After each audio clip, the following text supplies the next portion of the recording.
नाज़रीन, पेट्रोल की कीमतुनि में लात बावजूद कंबर में ट्रांसपोर्ट माफिया भाड़न में लात नाहे कई, जंहिं सबब शहरन के को भी रिलीफ नाहे मिली सघियो। इन हवाले से वधिक तफ़सील ॿुधाइण जे लाइ असां वीडियो लिंक ते मौजूद आहे कंबर मां मेहरान टीवी जो रिपोर्टर तुफेल चांडियो। जी तुफेल, ॿुधाइजो शहरन के कहिड़ो रिलीफ मिलियो आहे या ट्रांसपोर्ट जो छा चवणु आहे? पेट्रोल और डीज़ल की कीमतुनि में लाथ त कई वई है, लेकिन उन लाथ जो लाभ जो है वो कंबर की आवाम के हासिल कोन थी सघियो आहे। पेट्रोल और डीज़ल की कीमतुनि जे लाथ खां पोइ हितों जी जेका ट्रांसपोर्ट माफ़िया है तंहिं पंहिंजा रेट जेके आहिनि किरायनि जा उहे वधाए छॾिया आहिनि। पहिरियां जेको कराची खां कंबर खां कराची जो किरायो हूंदो हो 800 रुपया वसूल कयो वेंदो हो, उहो हिन टाइम जेको आहे उहो 1200 रुपया वसूल कयो थो वञे।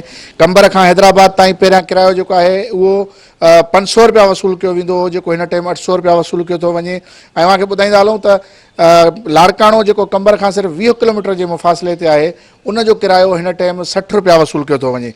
ऐं शदादकोट जेको कंबर खां 35 किलोमीटर जे मुफ़ासिले ते आहे, उन जो 100 रुपया किरायो वसूल कयो थो वञे। हितां जी जेका आवाम आहे उन सरकार खां इहो मुतालबो कयो आहे त जॾहिं पेट्रोल ऐं डीज़ल जी कीमतुनि में लाथ थी आहे त उन लाथ खां पोइ पंहिंजो किरायनि जी हिकिड़े जेको आहे शेड्यूल ऐं लिस्ट जारी करे ॾिनी वञे पर मीटर किलोमीटर जे हिसाब सां, ऐं उहे जेके आहिनि ट्रांसपोर्ट माफ़िया खे ॾिना वञनि, उहे रेट लिस्ट जेको आहे ॾिनी वञे, उन मुताबिक़ जेके आहिनि उहे किराया वसूल कया वञनि, जीअं हू बि जेको आहे सो परेशानी खां बची सघनि। जी तुफेल, अवां जी महिरबानी।